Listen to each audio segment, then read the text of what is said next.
umaga po. Ngayon po tayo ay magbubutas po ng ilong ng kalabaw para hindi po siya mahirap painumin o sopahan. Ayan. Sa mga mahihilig po diyan, sa mga baka at kalabaw, kambing, kabayo, ako po ay namimili ng ganyang hayop. Bultuhan, isahan, dalawahan. Dito lang po yan sa Padre Garcia, Batangas ang location ko, pero pumunta po kami sa iba't ibang auction market sa Pangasinan, sa Lucena, sa Mindoro. Nakarating po kami diyan. Yan po. PM nyo lang po ako at para pag-usapan natin ang presyo, pangkatayin o panghayupin o alagain. Yan, binibili po namin yan. Ganyan po ang talagang tinatali siya ng mahigpit kasi po magwawala yan. Yan, tapos na po siyang tusukan.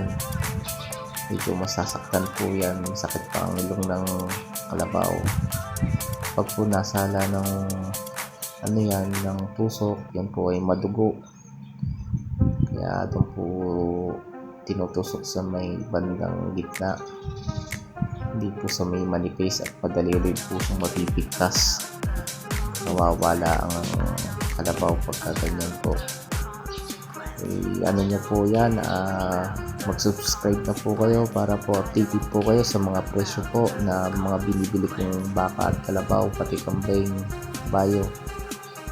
Linggo-linggo po ako nag-upload ng video para po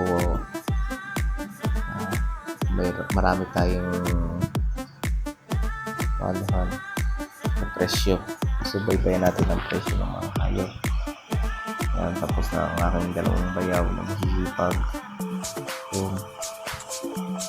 Yan, ginagapos na po ng maigi para kasi hindi po siya makawala. Inaayos lang po ang hali sa ulo. Yan po ang tamang medyo nagwawala pa ang kalabaw at dito talaga masakit yan.